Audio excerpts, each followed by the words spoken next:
Welcome to Still Talking Uncut. I'm your host, Big Easy, joined by Matt Lemasters and Uncle Joey. We hanging out. Sorry I missed y'all last week. Hey, sometimes you need a week off, and y'all miss me. I didn't Part miss time. y'all. I didn't miss. He's all shaking his head Joey. now. Well, anyways, we got a special guest with us, Miss DEE, Sunkist Orange from Master Distiller episode, the good vodka episode. It's the better one. There's Yeah, two. the This is premiere. definitely the better one. So if you I didn't hope see it, everybody enjoyed it. it was Oh yeah. awesome. Like I definitely, I like the fact that like in the first vodka episode, it was he used a lot of grain.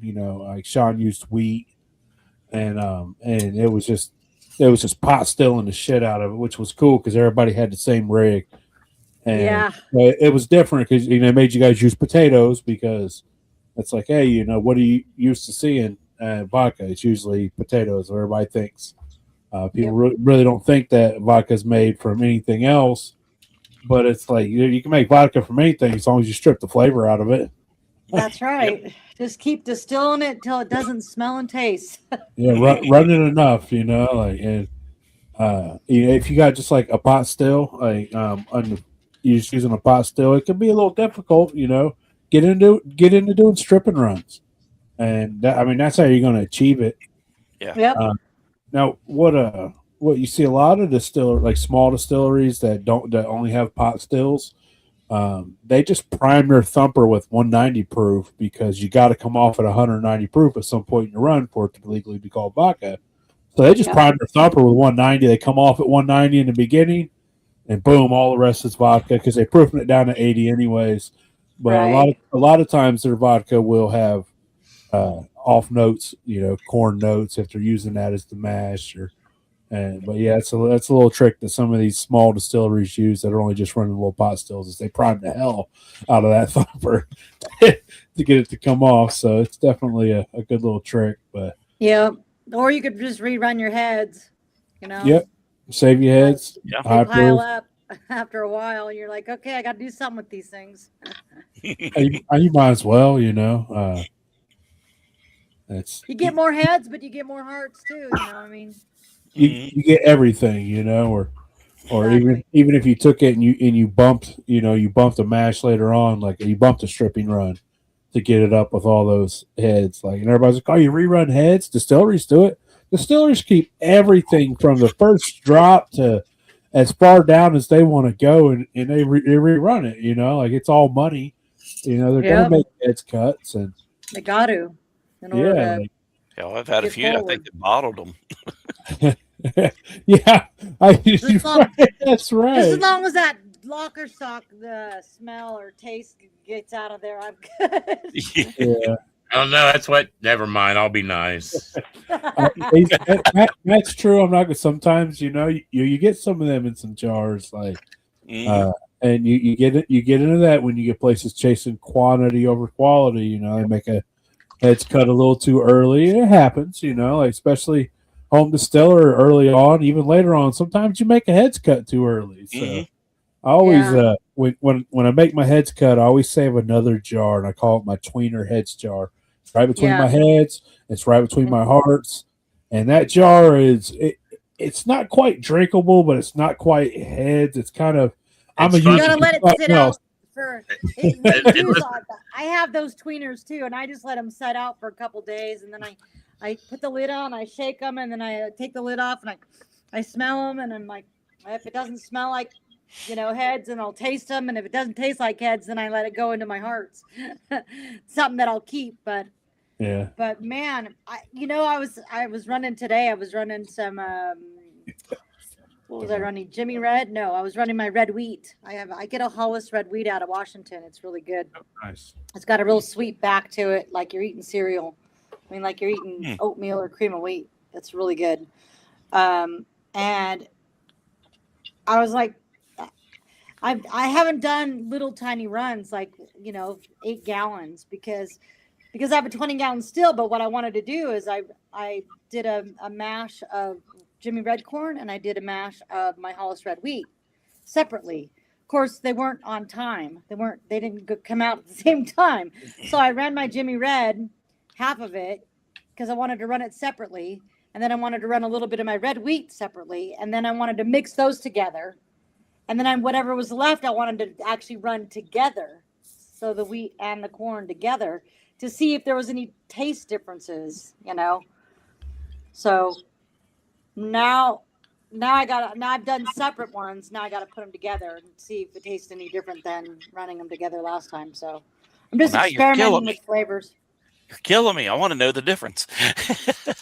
So I did already make some, and I aged it in a barrel, and I have a little 2.5 gallon barrels.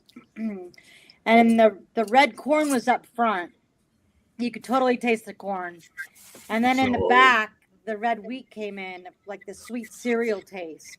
And then it's aged, of course, so it had some oakiness to it. But myself, I like it clear because I just want to taste the sweet all the way through it. You know what I mean?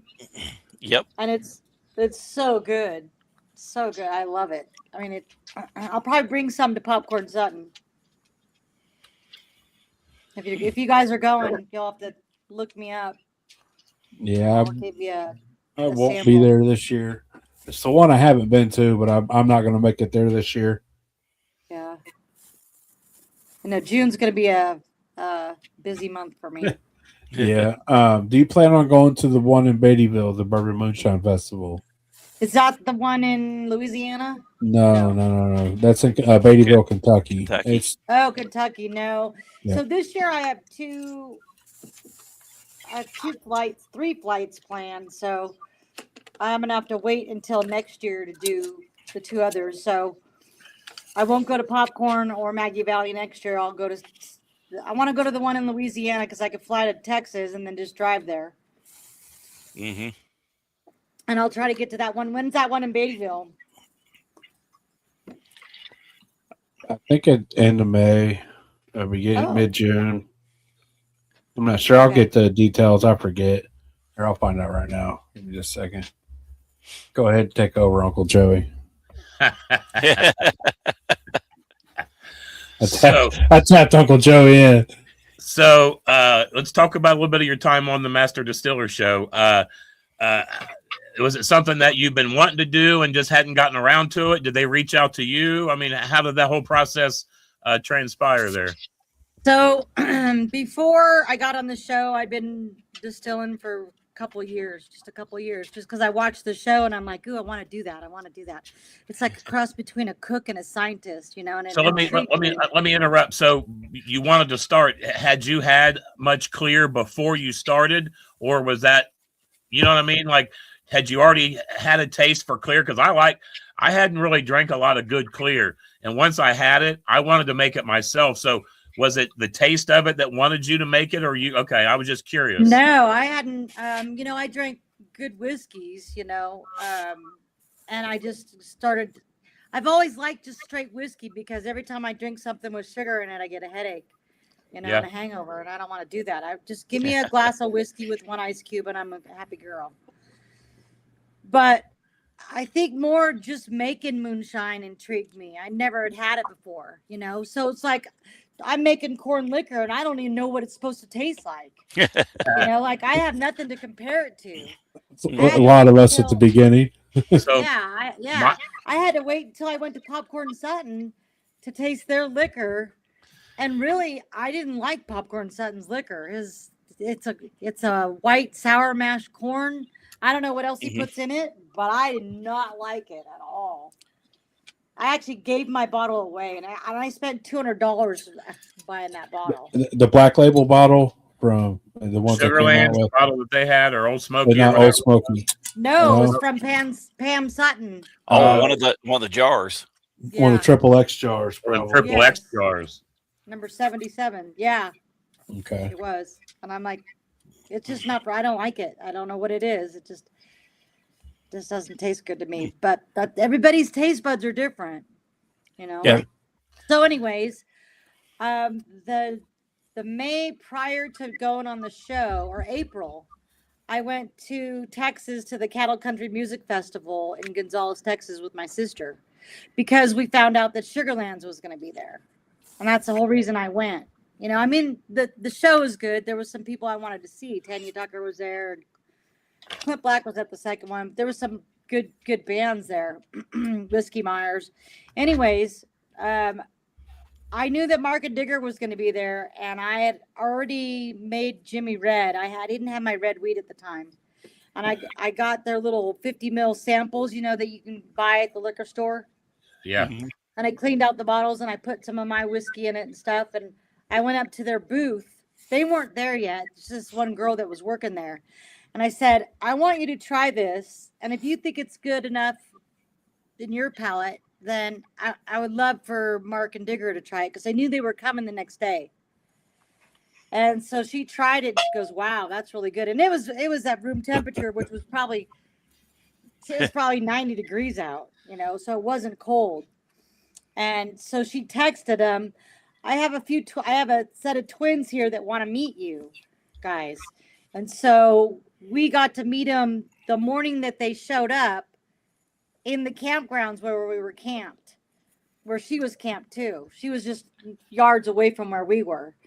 So we made them breakfast and stuff and went over there and chit-chatted with them. And they tried the Jimmy Red that I made. It was slightly aged, not a lot, just a little bit, because, you know, I like the sweet taste. And they said, that's really good. You guys should apply for the show. And I did. We both did. But my sister hadn't been distilling, and I'd been distilling for a couple years. And she said, I don't feel comfortable going on by myself. And they didn't want to do us together, which I would thought would have been really cool to have twins on there, because we're identical. And so they called me up, and I think it was in May, and wanted to do the interview, you know, on Teams or whatever it was. And, you know, it's funny because I was really shy when I was real young, but I'm not shy anymore. I mean, I guess because I was an instructor. I took drama class in high school, and that, I think, got me out of my shell. So I'm pretty much a ham when it comes to the, you know, to the camera. So I'm like, this is going to be no problem doing a Zoom thing where they have to film me and stuff. I was like, okay, no problem, you know. And then they just asked me a bunch of questions. What have you made? This and that. And they go into everything. And I said, I did a lot of brandies. Don't just save that, okay? Thank you, hon. Taking up my desk. I did a lot of brandies because we have so much fruit here in Klamath Falls. I mean, there's just trees everywhere, and not only in just people's yards, but just, you know, on the side of the road, just random places and stuff. So I experimented a lot with brandies. I was about to say, so you make brandy. Yeah, and then sometimes if it's good enough, I'll drink the wine. Yeah, absolutely. Yeah. So what fruits do, I mean, just what kind of fruit? I mean, like a bunch of different kinds of fruit, or just certain? I mean, that's awesome. We have pears, we have apples, we have the huckleberries. I haven't found wild blueberries, but I'm sure we have them. Apricot was one of my favorites. We don't have any mangoes, but the Mexicans sell, you know, they're on the corner and they sell the mangoes. And I go, if I buy all your boxes of mangoes, can I have a deal? You know, so I got them down, I think $15 for the box. And I bought all of them. I bought like $90 worth of mangoes and did a mango one. Oh yeah. I love mangoes. Mm-hmm. We have two big apricot trees that I know where they're at. Cherries, we have all kinds of different cherries. We have Bing cherries, we have a red cherry, and we have a yellow cherry that has red on the top of it. Really? Two colors, yeah. Huh. We have elderberries. I haven't done anything with that yet, but just a ton of fruit trees. And I guess my husband, he would go around, you know, drive around all the housing tracts and stuff, and drive around places and find them. There's like 3 different kinds of plums. We don't have Santa Rosa plums, but I have a friend that's in California that gets me those. But they have these European plums that I made alcohol out of, and that was really good. And then, of course, I made jelly out of all that stuff too. So I was a busy girl. No, but that's awesome though. That, I mean, nothing better than free fruit, or very cheap fruit. Exactly. Yeah, it was all free. I never had to pay for any of it. And if somebody had a big old giant pear tree, I'd say, "Hey, can I pick some of your pears and I'll bring you some alcohol?" Right. Bring it, and they're like, "Okay." Yeah. Nobody Well, I mean, says no to free alcohol. Off. Yeah, give me some fruit. I'll bring you some alcohol. Heck yeah, we'll do trade. Trade's the best.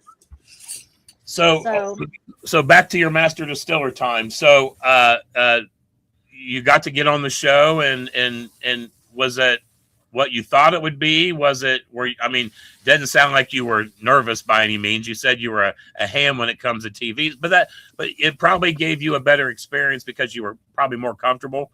You weren't afraid. You were probably able to absorb it all in rather than be taken back by all of it. You know what I mean? Yeah, and I mean, in 2 years, I'm a perfectionist and I want to be best at it yesterday, kind of thing. And I'm very competitive, played sports my whole life. And so I was really into it. And I had quite a few runs of alcohol under my belt when they asked me to come on, just not vodka. Right. So I talked to a friend that lives across the street. They're two brothers. They own a brewery. They do Skyline Brewing and they make beer. But one of the brothers likes making beer and the other one likes making vodka. So I got with him and he schooled me on some stuff, and just tasted my vodka. Like I said, I only had a couple weeks, just enough to make a couple runs and test it out. But I didn't know, I knew that I was going to get 2 different secret ingredients. So I didn't know if it was going to be sweet or savory. So I was kind of trying to talk to him and pick his ear about the vodka kind of goes with everything. But the savory part is where I was kind of stuck. What? So I tried a tomato, bacon, vodka that would go with Bloody Marys. And that tasted okay. But I didn't have enough time to experiment with raw bacon or cooked bacon, or that kind of thing. So I'd imagine bacon could go south real quick. Yeah. I know. The Bloody Mary market is a small market too when it comes to marketability. So it's probably for the best, Yeah, I didn't like it. It's a small, I remember when old Prohibition 1920 was on there. He made a killer Bloody Mary, but it's just such a small market. It's hard to sell Bloody Marys because a small percentage of alcohol drinkers drink Bloody Marys because Bloody Marys are for in the morning before a golf game. Or hair of the dog, Yeah, that too. Get a little vitamins. I ain't never had one before a golf game, but I definitely had one after a night out. Yeah, I've never been a real big fan of the Bloody Marys. They just the tomato juice. I can drink one, and then my stomach's usually like, no. Yeah, because they're filling, very filling. Like when you go to the restaurant, they got the big giant mega topping on it. I don't care about what that is. Yeah, I just want what's on top. I know, right? They have ones with crab legs and just sausage, and egg. It's a meal that somebody could share. Not going to, but you can. I'm not going right. to. I know, right? Yeah, no, we're greedy. So, I just need a bite. Just give me a bite of every little thing, and I'll be done. I didn't get this fat from sharing food. I was born this way. Right. When you talk about running brandy, what type of still are you running this brandy on? Did you start out with something real basic? No. At the time, I had bought a 30-gallon still. That was my first still, and a thumper and a condenser. Nice. Damn. So I would put stuff in the thumper.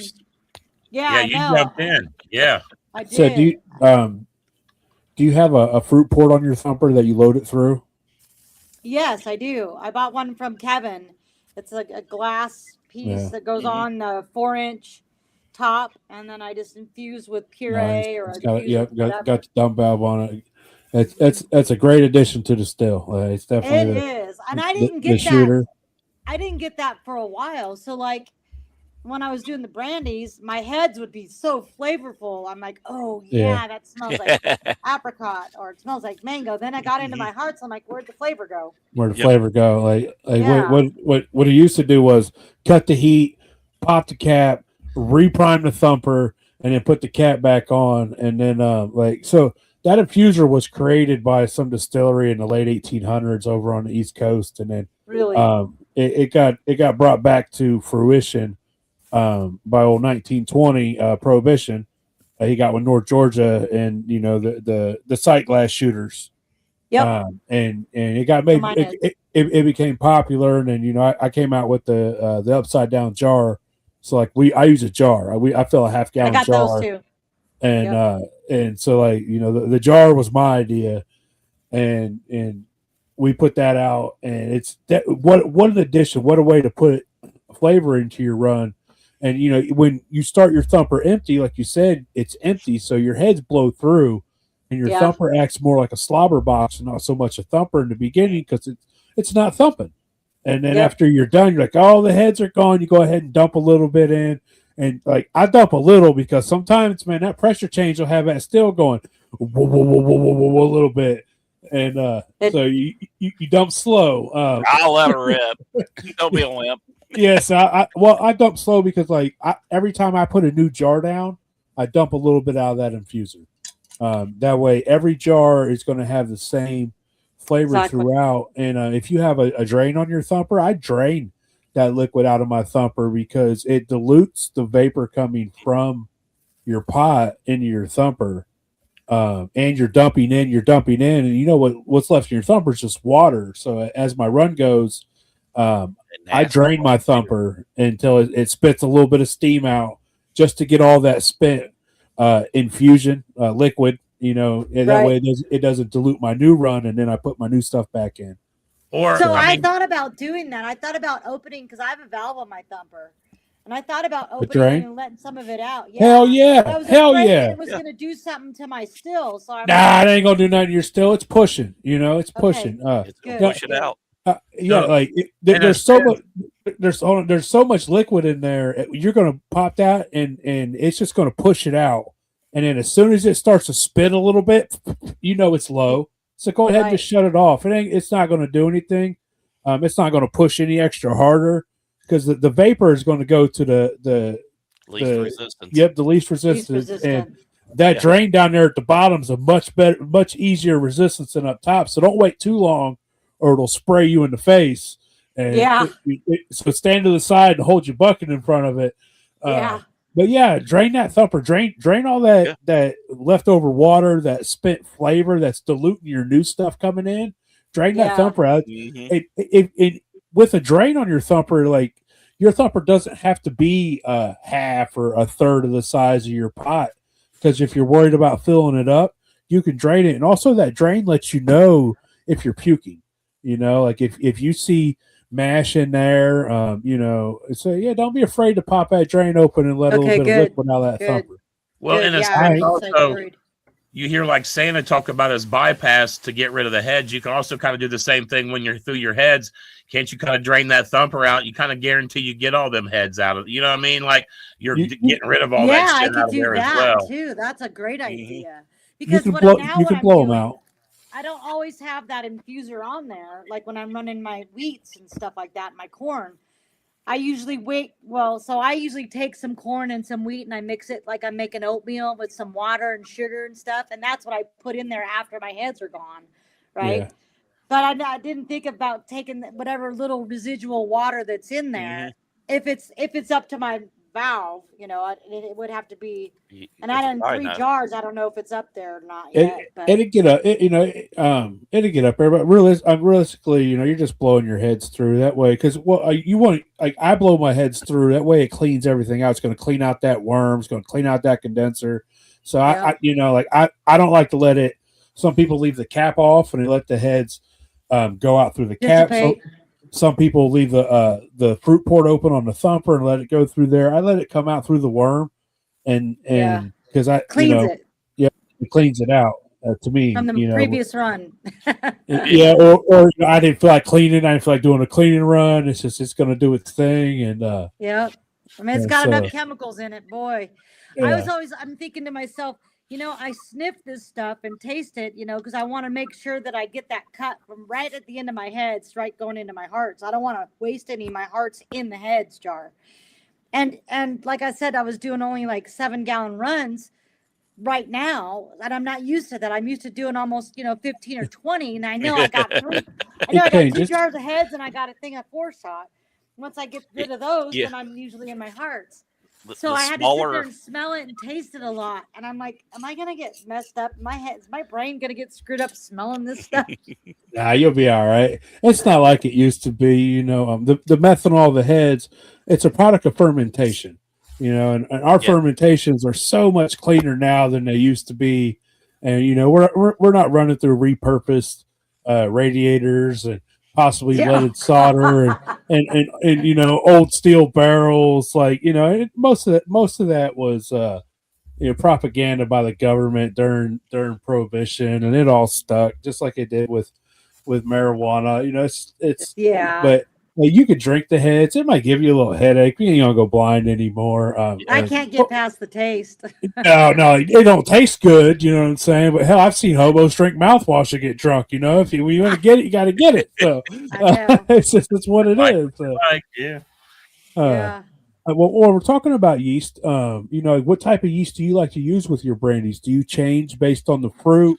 Or are you using a wine yeast? Because you said you do like to keep some of the wine. You like to drink it. So back then I was using the EC 1118, and it worked great for all my brandies. Good champagne yeast too. And then I went into the Red Star when I was doing my wheat and corn based, just grains. Yeah.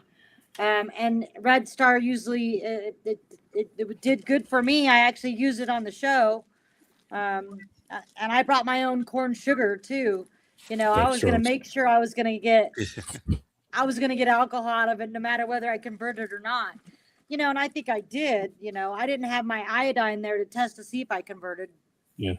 But I put my hands in the water and I let it dry, blew on it, and it was sticky. So, I mean, to me, that means I converted the starches into sugars.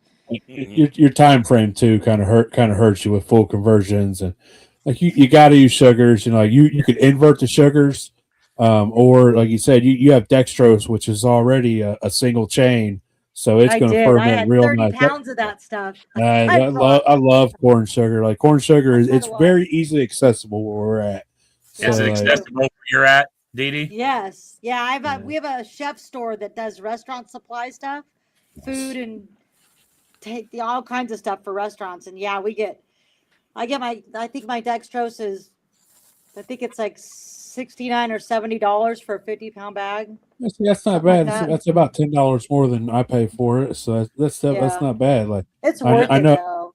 I know when I go down to North Carolina, because they can't get it for like under $80 a bag in some of those places. So I always load up and take it to them. Like, here you go, man. We help each other out. It's funny. So. I didn't want to take my own. I had 30 pounds in a giant suitcase in vacuum sealed bags. Right? I'm like, I'm like trying to. It's cocaine. Like, I don't know why I got flagged. It's sugar. It's sugar. Like, what are you going to bake a cake? Like, what's going on? Funny to hear some of the stories. Yeah. I told the lady at the counter, I go, I have dextrose sugar in there, corn sugar in there. It's not drugs, but if they want to try it, they can. Just make sure they don't let it leak out inside my suitcase. Seal it back. Yeah. Just seal it back for me. God. I don't fly. I'd have been driving, so. That'd been a long drive. Too far. Yeah, that's a long drive. Texas is 3 days. That's long enough. Thank you. Yeah, I'd have pulled a shoe and dumped molasses all over the back of the truck. I don't care. I'm not flying. I haven't seen him. He's mostly on TikTok, and I haven't been on TikTok, but I haven't seen him on Facebook either. He was making a comeback there for a minute, but I think he's somewhere getting bigger hands. I think. No, he's full grown. They are what they are. What's that mean? I don't know what that means. He's got little hands. He's got little hands. So listen, we were somewhere, and those little hydrometers, the little tiny ones. Have you seen? Easy pulling out of his pocket. Said, "Here, Shua, hold this." He put it in his hand. He snapped a picture real quick. It was. I'm just, I mess with the people I love, man. That's what I do. So I was watching the whole thing, and I was just like, "You're such a dick, man." Like, the lady thinks I'm purposely annoying her, but I mess with the people I love. Shit. So the still you were able to grab, that was very similar to what you were running with at home, right? So you were right there. Exactly. You lit up. I watched the episode, and you like lit up when you knew you got the pick. You were like, "Oh yeah, I got this." So it was funny because when we walked in, Digger had straws in his hands, and he made all three of us pick straws, and I got the longest straw, so that means I got to pick my ingredients first. So the guy that they had on the show that went first, what was his name? Is it Michael? The other guy. Blake. Yeah. Blake. They showed Blake picking his first, but he didn't. He went last because he had the shortest straw. So I had the tallest straw. I'm like, yes, I get to pick all as much as I want. And I could have been a jerk and picked all this other stuff so they didn't have hardly anything. But I wanted to beat them fair and square. I wanted to beat them at their best because that would have meant more to me. You know what I mean? Yep. Of course, I didn't know that they were going to. I mean, when they do the interview with you, they go through every question. What have you made? What do you do for a living? Da da da da da. I mean, they had to know that he had a coffee shop and a distillery, and that's what he made was vodka before he even went. Mm-hmm. Right? So, I think that they didn't think that I was going to make it as far as I did. I thought that they probably thought, oh, well, this Blake was he lived just down the road in Haywood County, I think. So he was a local boy. And I think, and then they get a guy history. And had a lot of moonshine under his back. And then they get a guy that owns a distillery and a coffee shop. They probably thought I was going to be the first one to leave. Surprise! Not so quick straw. Yeah, they take the stills definitely. The still pick thing definitely didn't help.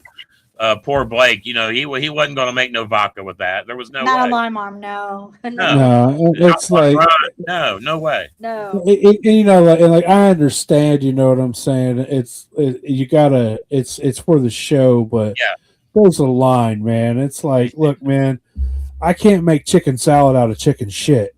No matter how much chicken shit and seasoning you give me, it's still going to be chicken shit. It's never going to taste like chicken salad.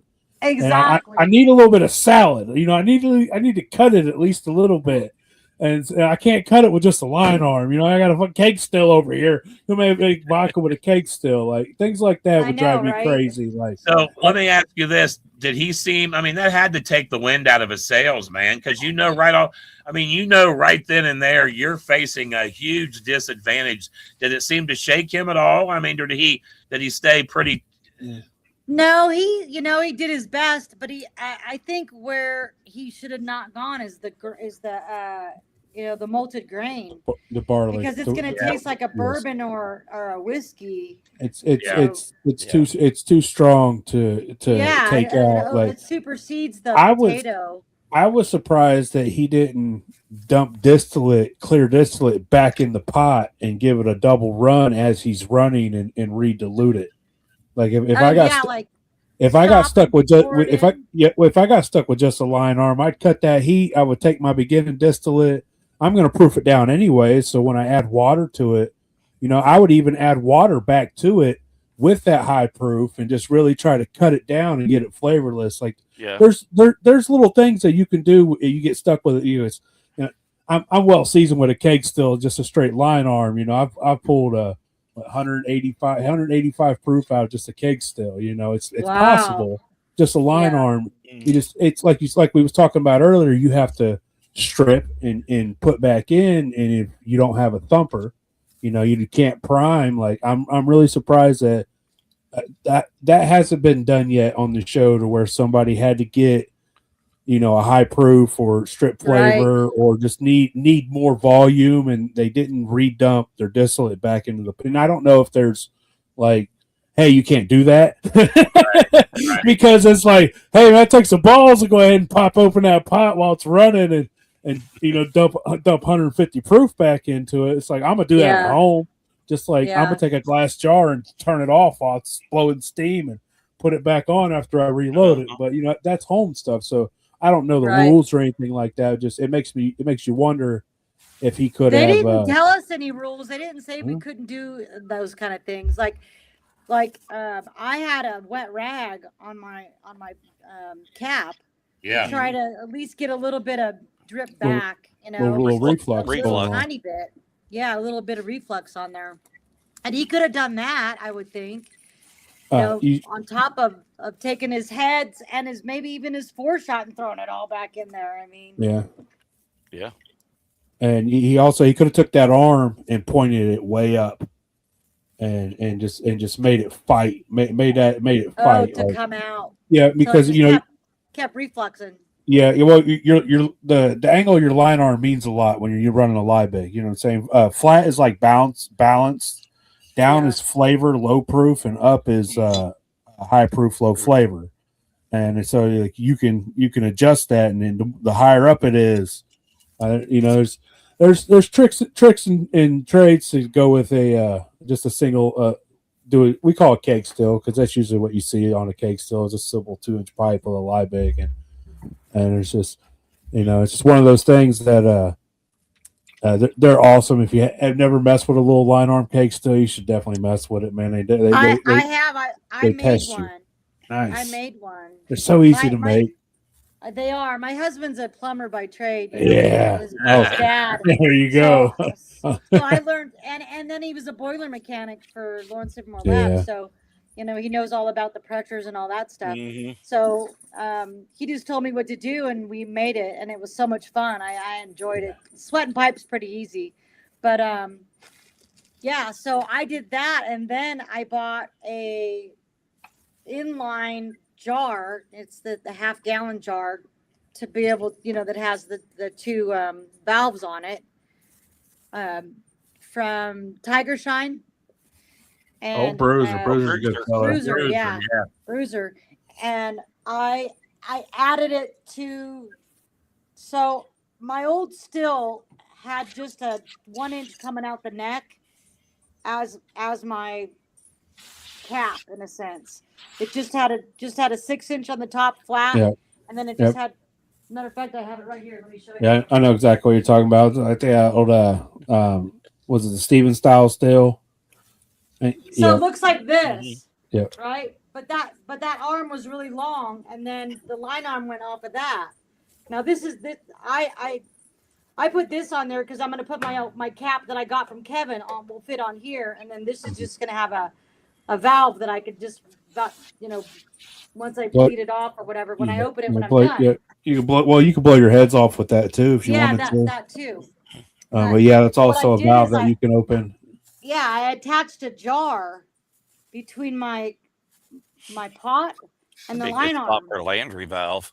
So now I get to go, and I have a bypass on it. So now I get to infuse it and redistill it twice on a line arm. Nice. I cheated. Definitely get some flavor infused in whatever you're running. Yeah. Exactly. If I just want to do like a 5-gallon, and I'm doing an experiment or whatever, then I'll just use my line arm and that little jar. Mm-hmm. Well, it's a half-gallon jar. It's not little. But fun stuff. But yeah, so I got the first pick of ingredients, and then I didn't know what my beginning specific gravity was because my mouth was really hot when I left, so they had to cool it down, and then I guess they did it. And somebody said it was a 1060. Now that was the guy next to me said it was a 1060, but that's impossible if it was a 1060 and I had 9.19 ABV. It had to have been higher than that. Yeah, it had to be. Well, when did they check it? Like maybe 7 days later. 7 days later. Well, I meant like you at the beginning, like your start gravity. Yeah, I don't know. When they tested it, they might test it when it was really hot, and it could have been off a little bit, and sometimes it'll your gravity can raise depending upon if you're using types of fruit and things like that. I forget exactly what. I don't know what all you guys used. If you what else you used besides potatoes? But it's possible. When we were on the show. Yeah.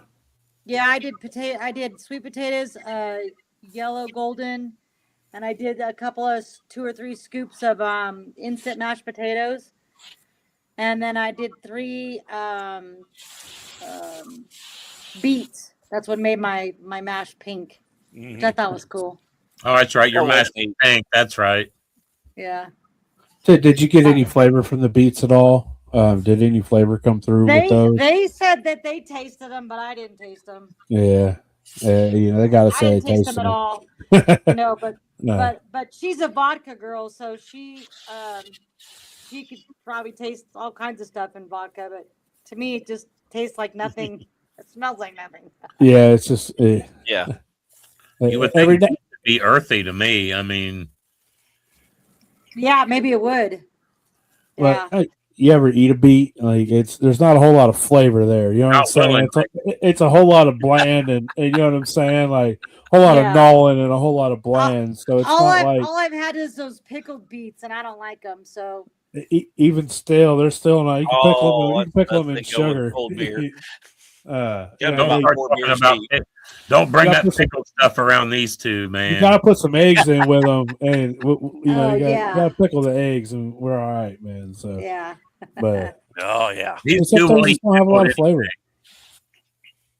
I did that too. I actually I grabbed a can of pickled asparagus. They didn't show that either. I was eating that on the set. And I was drinking the pickle juice out of it. And Digger goes, I do that. I drink the pickle juice all the time. I go, I love it. It's great if you're dehydrated too.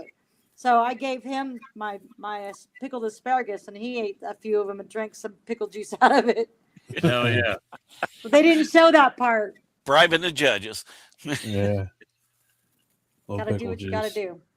So do you have any plans to open a distillery, get a jar in a distillery, do anything like that?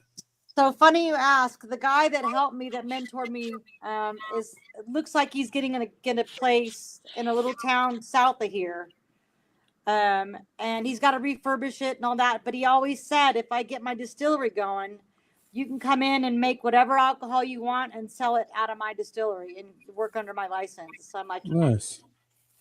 So yeah, that's in the near future. So I'm super excited about that. That's why I'm just like trying to get as much bourbon made or clear spirits made and stuff to be able to take down there and sample and say, you're gonna have to wait a little bit, or maybe I'll have some, available. But yeah, so that I'm super excited about that, to be able to do it legally.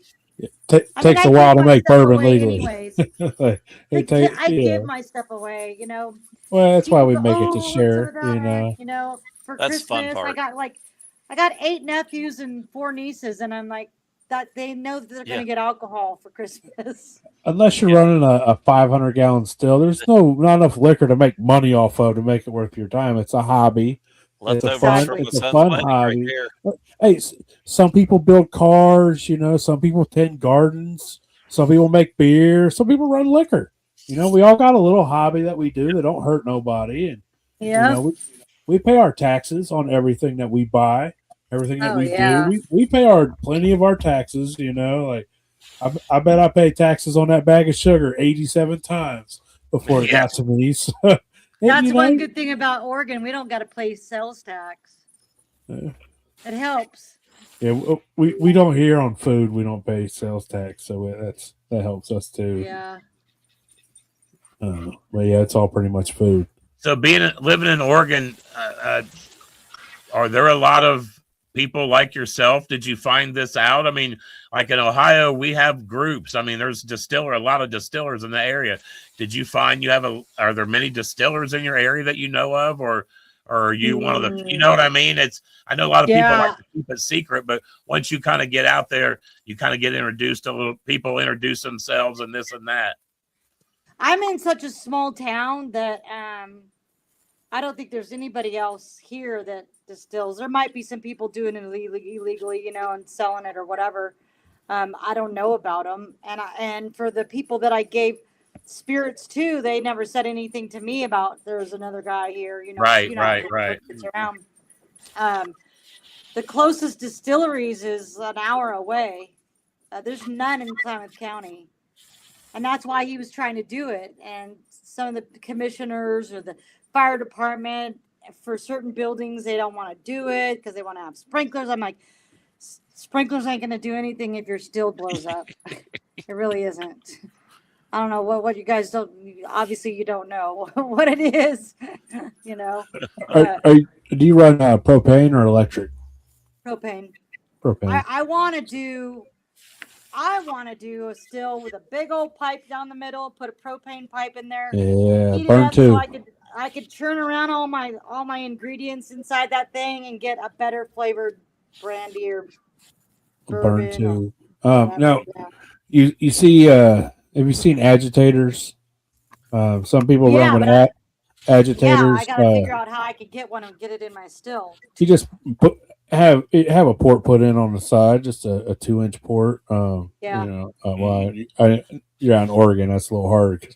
Everybody knows over here, but you could have a port put in. Ideally a 4-inch, but you could make a 2-inch work, and then you could run a grain inside your still. Have you got that top? Have you thought about does it got a hook on the ferrule that you could hang a bag of grain in there? That would help. Oh yeah, I've done that. I've hung a lot of stuff in my still.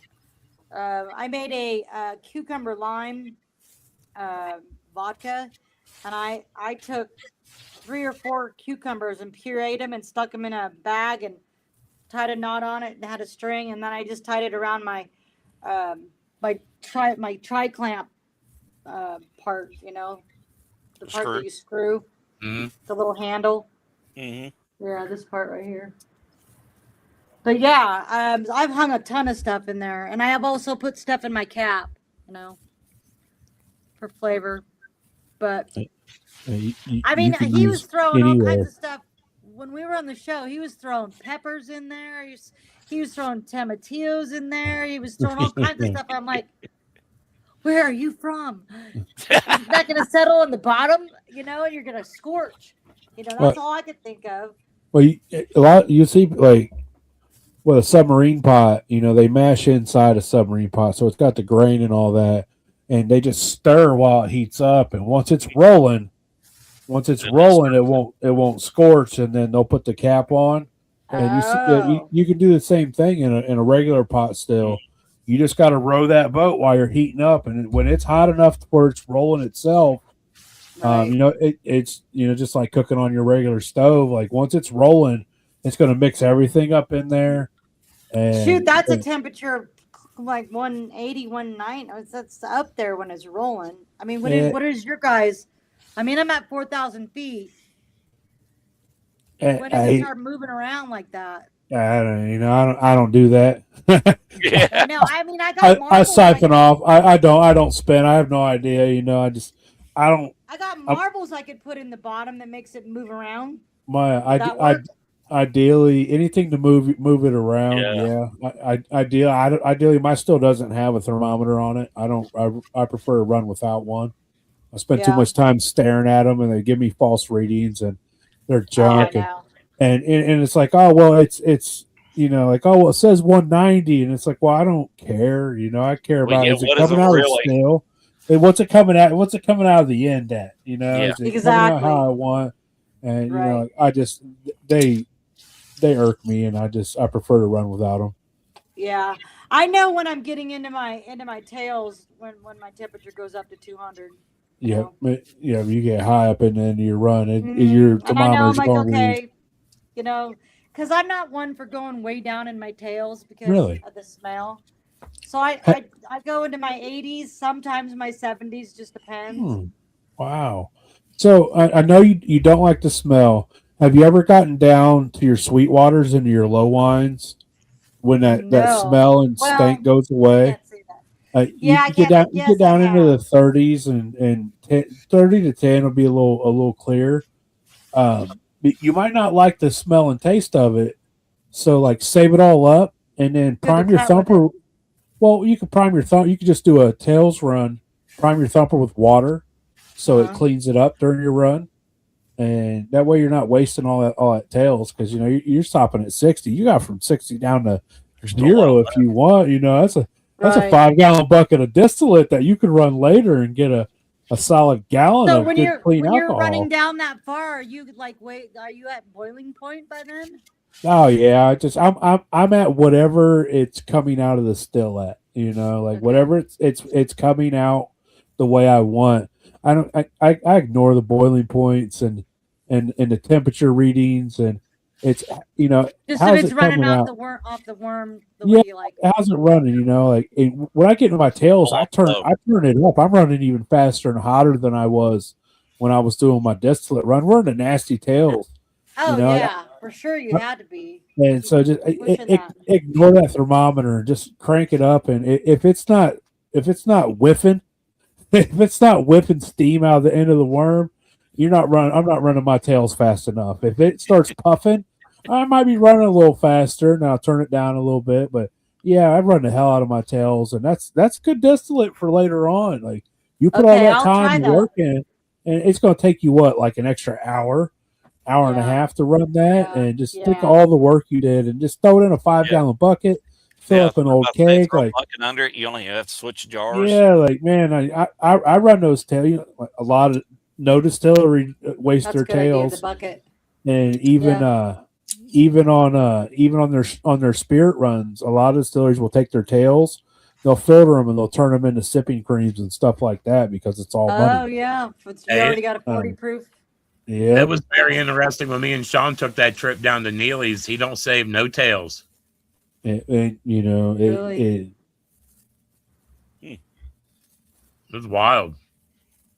Yeah, so I'll try it. I've been down to 40 just because, it was like 40. Not by wanting to, but just dropped. It just dropped from 70 all the way down to 40 the very next jar. It does that. Sometimes they do that. It just drop off really fast, especially if you're using an infuser. And if you're dumping, like I always add some alcohol into my infuse just to help maintain. And I feel like it bonds with the flavors a little better while it's I swear it helps pull the flavor through a little better. It does, and I just think the esters and it just everything is just so much better. Like I found that you add a little bit of alcohol into your flavoring in your infuser, and it's just going to pull so much better. I guess it's kind of like you make vanilla. You take vanilla beans and throw it in high proof flavors, and it just pulls that flavor out. And it's just what it does. Alcohol is a natural preservative, and it's going to pull the goodness out and replace. And I just, it's magical. Yeah, so I'll do that next time for sure. A lot of different things. DeeDee's going to try a lot of different things with her thumper and infusers. That's what's great about this. We all learn a lot from each other all the time. So, and that's process improve. That's I want to keep going up. And it's awesome hearing, just like you guys talking right here, you're getting little bits and pieces that you're picking up. It's something that you can constantly learn. You can constantly take knowledge from these guys that you talk to on the podcast, or you sit and watch the podcast, or you go to some of these events, and you learn a lot from these guys, man. Oh, it's awesome that they're so eager and so willing to help. It really is. That's why I love the moonshine community, because nobody's going, oh, well, I'm not telling you my secrets, It's like the fishing hole, where's that fishing hole? Where'd you catch that? Not anymore. Not anymore. I think it really changed during COVID. Like everybody just really, it's like it took off, and the small select group of guys that were doing home how-to videos were just like, hey man, we don't care. Here's us doing it on video. We want you to do it. It seems like their popularity really took off, and then all of a sudden, it's just a boom. And there's so many groups, and there's a moonshine podcast every single night of the week. Yeah. There's the poon, and some there's multiple nights, two on the same night. Two on the same time. Yeah, Wednesday. And when for the first year, 2 years, it was just me and Sean. We were pretty much the only moonshine podcast. Like our level. We don't associate ourselves with Distillers Talk. That's professional grade. We're just shoot the shit. We're hang out. We're just talk about like how we do it. Right. And you still learn. And you still learn no matter what. We still learn. And we just we know our level. We know where we're at. We don't try to be something we're not. Yeah. It's really great that like you said, the community is awesome, and it just all depends on where you divulge yourself into the community. The Facebook groups can be trash most of the time. You can get terrible information from seasoned guys, which is a hard thing to witness. And not call out, so it's like that's why we do a little private we have a private group, we call it the Distillers Guild, where we all just it's a really small group without all the BS, and so we'll have Sean get with you and he'll get I'd love to get on that group because I want to learn all the time. I want So I'm so passionate about what I'm doing, and I want to make the best whiskey, whether it be clear or aged that I can make, that people go, oh my God. I gave some of my, I think it was my red wheat. No, I don't know if it was red wheat or Jimmy Red. I think it was my Jimmy Red. And I started talking to my mom's dentist, and I said, oh, do you drink whiskey? And because I was telling him that my show's going to be airing pretty soon. And he said, yeah. And so I brought him in a jar, and then I brought him a couple little samples of other stuff. And he tasted it right that day, like when I was there with my mom. And he goes, God, it tastes like Blanton. I'm like, damn. That's a pretty good compliment. Thank you. Now, I don't know where his taste buds are, if he's a wine, if he's a whiskey connoisseur and stuff, but if he's drinking Blanton, I mean, he's a dentist. He's not drinking the cheap stuff. But but he thought that it tasted like that. I was like, wow, that's cool. Hell yeah. And it definitely a compliment. To me, that's what makes the whole thing, all the money I spend, all the time that I spend doing it, worthwhile. If somebody goes, wow, that really tastes good, and I hope that people would say, hey, I think you need to do this next time because I taste these notes. I hope that they would be honest. I mean, really honest with me, because that's how you got to learn from your mistakes, and it's okay to fail. I mean, I want to be able to take that criticism and take that advice about what you need to do and make it better. Like, do I need to use a different yeast? Is it giving off notes? Did my yeast fail and give me off notes? Did it stall for some reason, or did because so many things can happen that you got to sit there and figure out. But I like it. It's kind of like like when I was young and I was restoring trucks and cars and stuff like that, things would happen in the motor. I mean, it was easier back then, to figure out what the 6-cylinder or the V8 was doing because there was not much there. And pretty soon you kind of knew, oh, that sounds like a water pump, or, oh, that sounds like my steering, whatever. And it's kind of the same when you're distilling. Like, is there something that the yeast is doing? And I'm like, oh, I know what the yeast is doing. It's either this, or this. And if I fix all three of those, or I figure out which one it is, it's either temperature, it's pH, or the yeast is bad or something, or it needs nutrients or something. It's cool to be able to figure that out. It's like you're troubleshooting, and it's like, it's super cool. I love it, and then when it works, like I had one stall 2 days in, I got a sulfur bloom, and I'm like, what is, I don't like sulfur blooms. So I popped the lid. I checked the pH. It was like a 3-something, 3.5, 3.6. I gave it some oyster shells, which is calcium, which I don't like to do baking soda a lot because sometimes they do off flavors and sometimes it doesn't work. Not even potassium bicarbonate worked my last run I had problems with.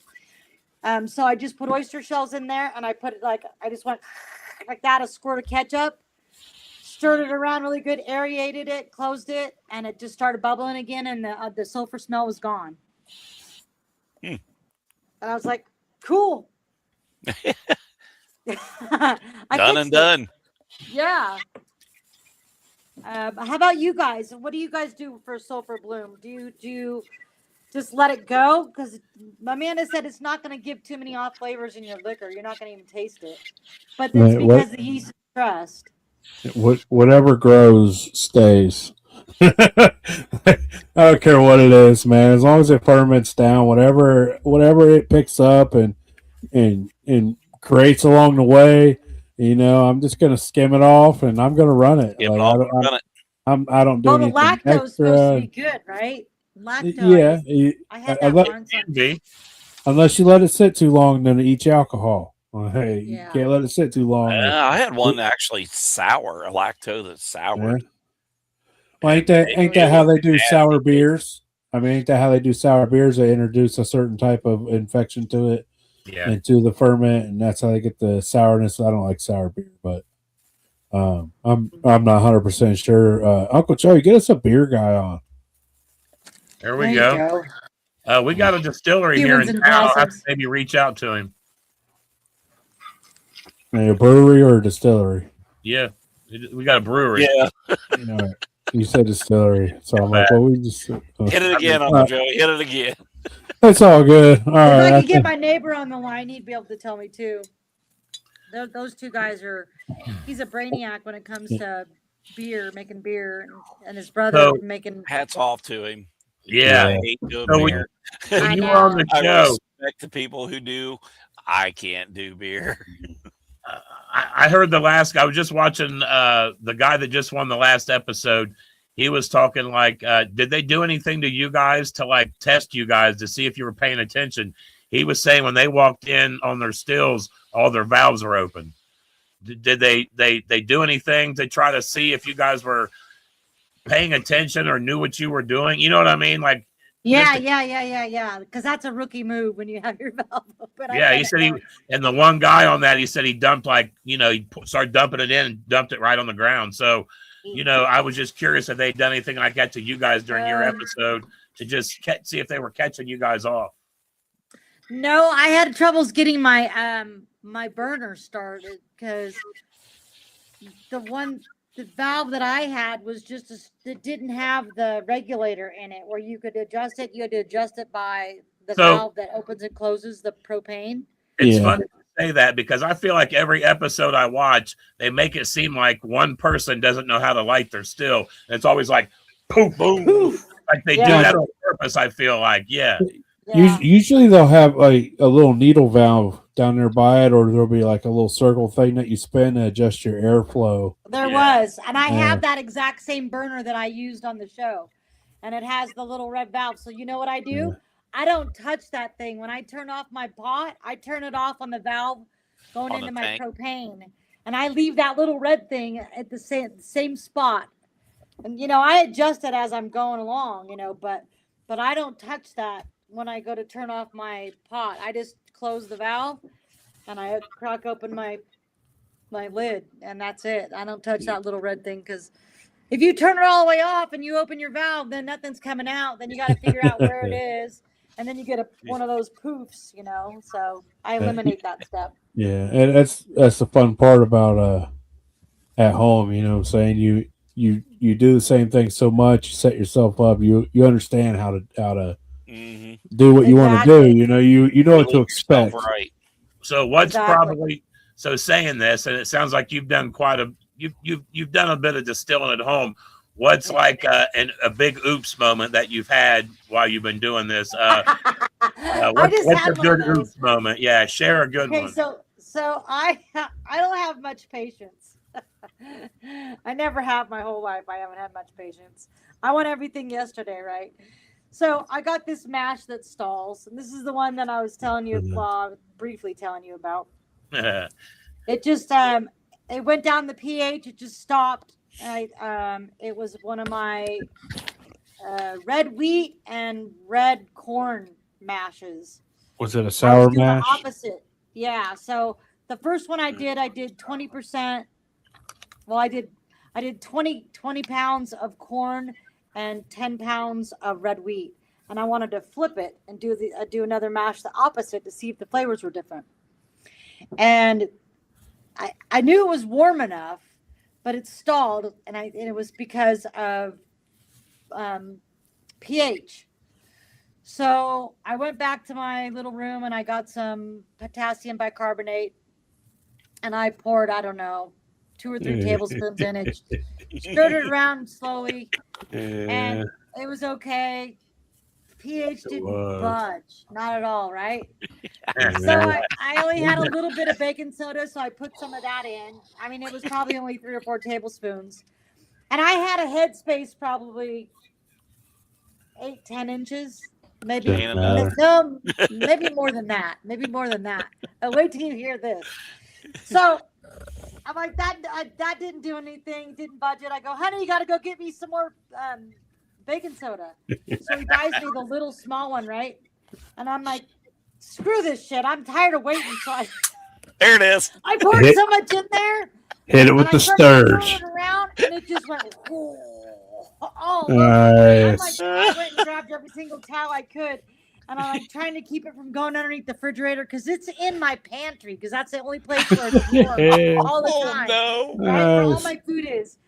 And I had towels everywhere. I must have lost 5 gallons of foam or whatever. Yeah, my husband takes a picture of it and sends it to his fisherman group. Look what my wife's doing in the kitchen. Oh, thanks. Hey, go make magic or a mess, man. You can't have one without the other. So I did. I always got to make a mess where I can make magic. Hey, man, every now and then, Beer. We follow along with that because we've been there. Yeah, we've all overflowed a little bit, and we just, we got a name for it now. We hit it with the sturge. Yeah. At least you didn't put 5 boxes in there, so. Yeah. No, I didn't. Yeah, I couldn't even get a half of the small box in there without it starting to go. You know what it's like? You got to stir it, right? You would think you have to stir it. No, I thought the same thing. Adding air makes it worse. It does. It does. It really does. It does. But I think if I didn't stir it, I think it was still going to do what it did. Just not as fast. Man, it doesn't matter, Mr. Johnson, like as long as you ain't got it like 150 degrees or 130, like in the summer, you could throw it in the fridge. In the winter, so it really doesn't matter, man. Mine's in the refrigerator, but I have a room that I leave the window open. Mm-hmm. So whatever the temperature is outside, that's what it is in that little room. That's where all my alcohol is, and that's where all my yeast is. I got a beer fridge out on the deck. That's where I keep mine. My first baking soda incident was in a conical, like a carboy, and then when the neck is small, it shoots high. It shoots extra high. So did you take pictures? There wasn't no pictures. I'm out in the barn, shit's spraying everywhere. You learn because I was putting a little bit in, and then a big chunk rolls in. You're like, oh, okay. And then all of a sudden it's like, uh-oh. And I'm like, uh-oh. Uh-oh, Scooby.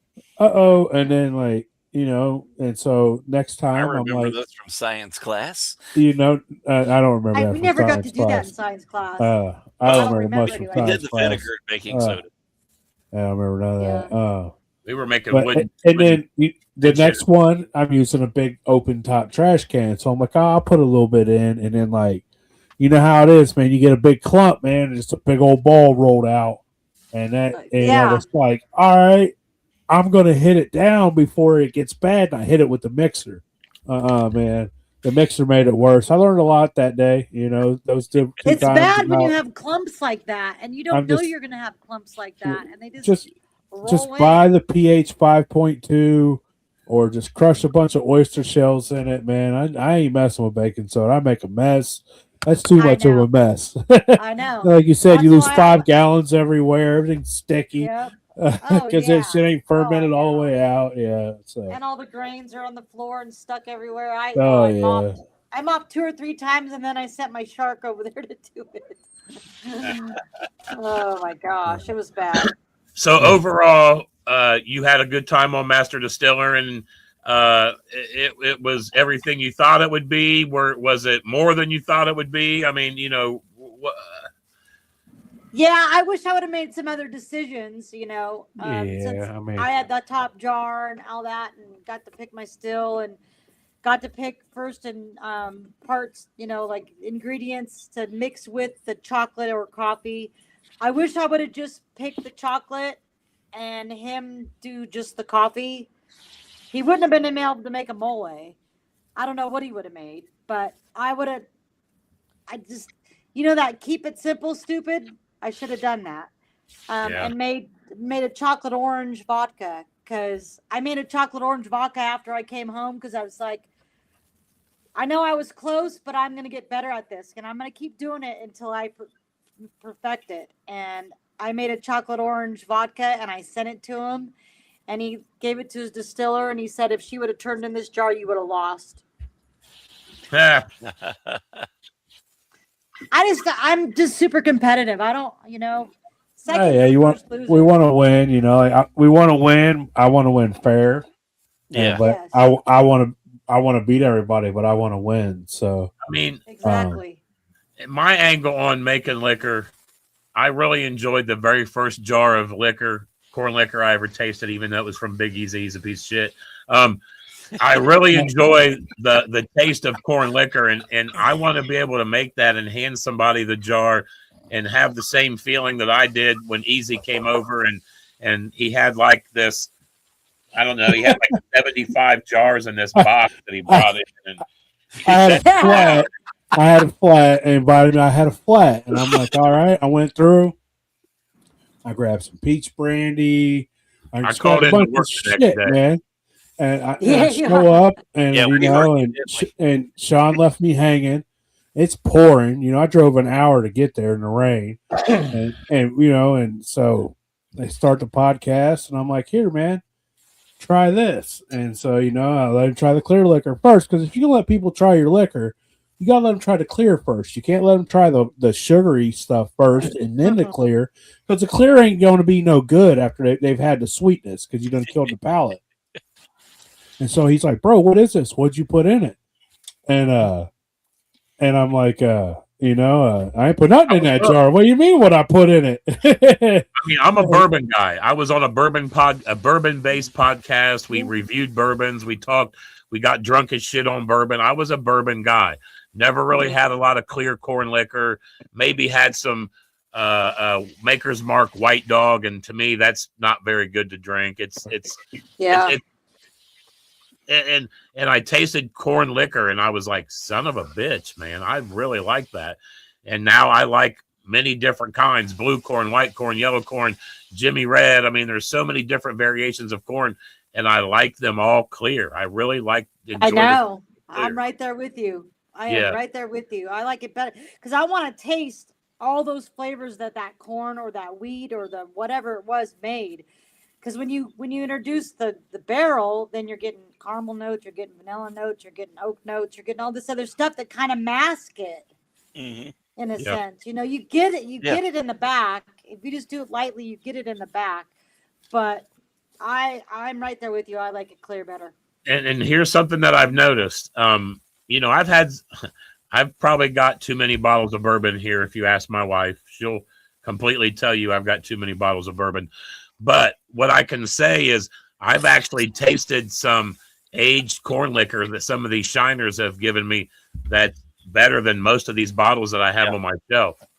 And it's kind of I don't want to say disappointing to myself, but it's really opened my eyes as to the purity of truly what a good clear can be aged into. I mean, if it's not good clear, it's not going to be good aged. And I got some of these bottles at these distilleries are making shit liquor, man. They really are. And they're masking it. They're masking it with their barrel aging. They really are. And yes, I agree. It takes some good quality, a good mash, and make good quality corn liquor, and then you barrel age that, man. Maggie Valley. I was handed a couple aged bottles that I was just blown away by. And these guys, I made that myself. I'm like, son of a bitch. You know what I mean? It's really opened my eyes to how it's supposed to enhance the alcohol, not hide all the shit. So yeah, you got to start with a great base. Yeah. Huh? And one of my favorites is old Mark Hatfield, the bourbon that he makes at his distillery. Man, that corn liquor is amazing. Oh, where's that at? West Virginia. West Virginia.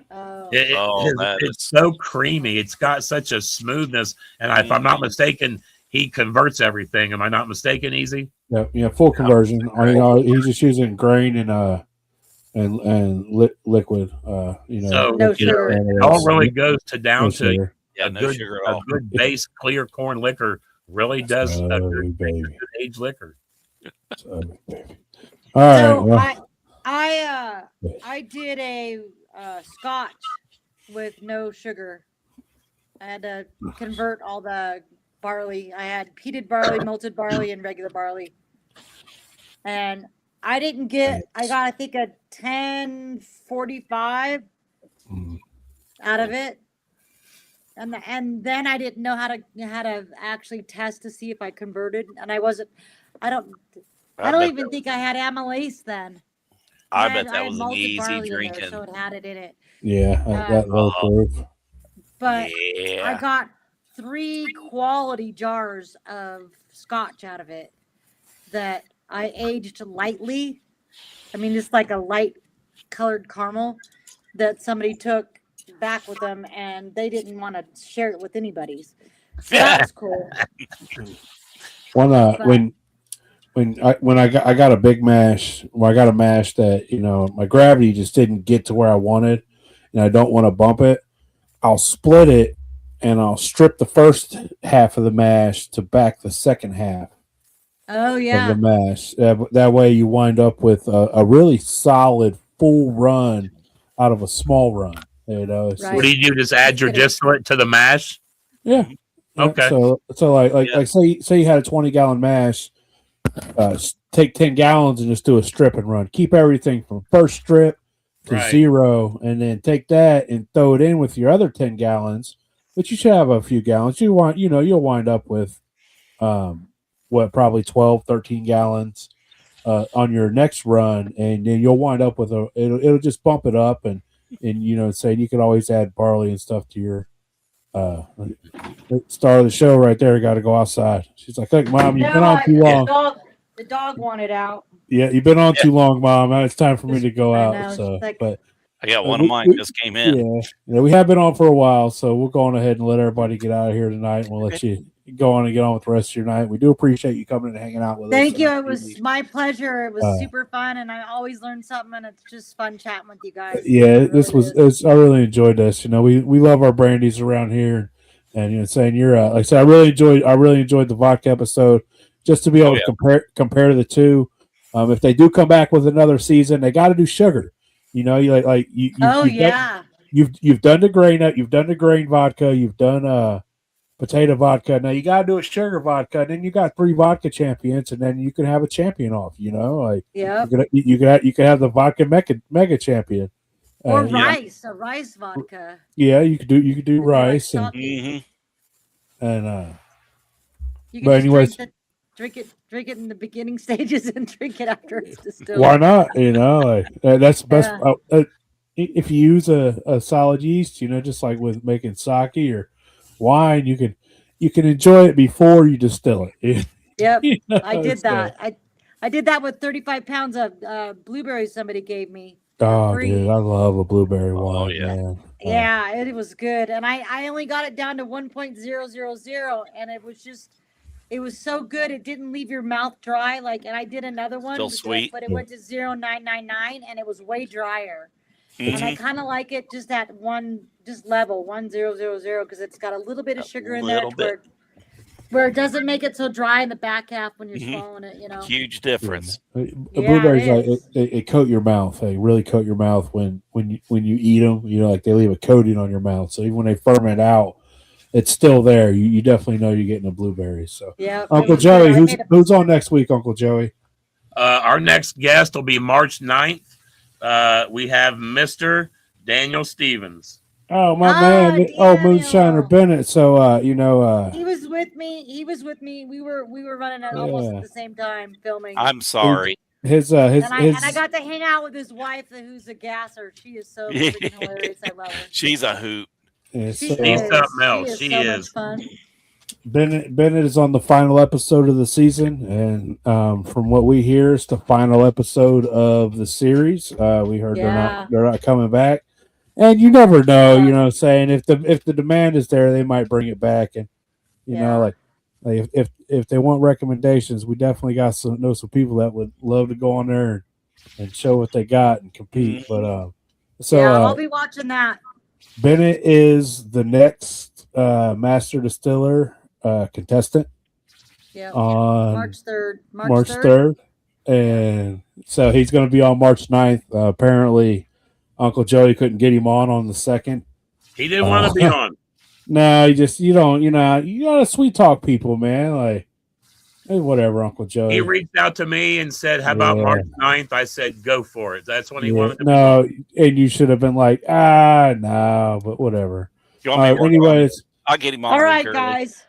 So we're all going to we'll have a good time. Thank you very much for coming on. Have a good night. Yes, thank you. It was so fun. I guess Thank you for we're off having next me. week. We'll see you on the 9th. You'll see me in the chat. Yeah, we'll be here. So that'll be fun. It's gonna be a good time. Yeah. Bennett loves Jimmy Red. Y'all have a great night. Yeah, he wanted to make vodka and I wanted to make Jimmy Red, and they didn't. They gave us the opposite. Oh man, you got you messed up. So they do what they do. It was planned.